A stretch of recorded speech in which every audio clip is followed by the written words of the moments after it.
Sebanyak 50 orang anggota Dewan Perwakilan Rakyat Daerah DPRD Kota Bogor terpilih periode 2024-2029. Pada pemilu 2024 resmi dilantik di ruang rapat paripurna Gedung DPRD Kota Bogor, Jalan Pemuda, Kecamatan Tanah Sareal, Kota Bogor. Ketua Pengadilan Negeri Kota Bogor memimpin sumpah jabatan puluhan DPRD Kota Bogor terpilih periode 2024-2029 pada pemilihan umum 2024 di ruang rapat paripurna DPRD Kota Bogor. Usai resmi dilantik secara serentak, anggota terpilih memakai PIN sebagai anggota DPRD Kota Bogor periode 2024-2029.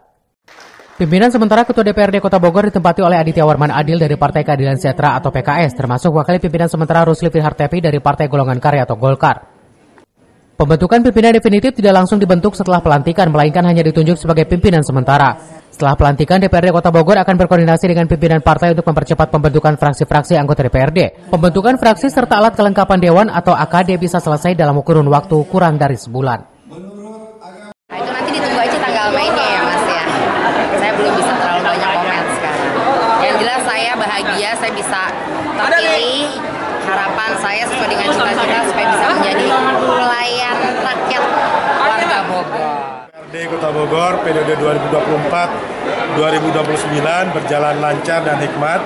Kami berharap bahwa DPRD ke depan jauh lebih baik, meningkatkan kinerja yang selama ini kami sudah usahakan dan semoga semakin dekat dengan masyarakat.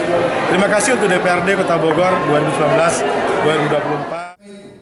Dari 50 anggota DPRD yang dilantik, 29 orang wajah lama. Mereka ada yang 2 hingga 3 kali terpilih berturut-turut. Sementara sisanya 21 orang merupakan wajah baru. Yang termuda berusia 22 tahun dari Partai Gerakan Indonesia Raya. Dari Kota Bogor, Suhanda Abriji melaporkan.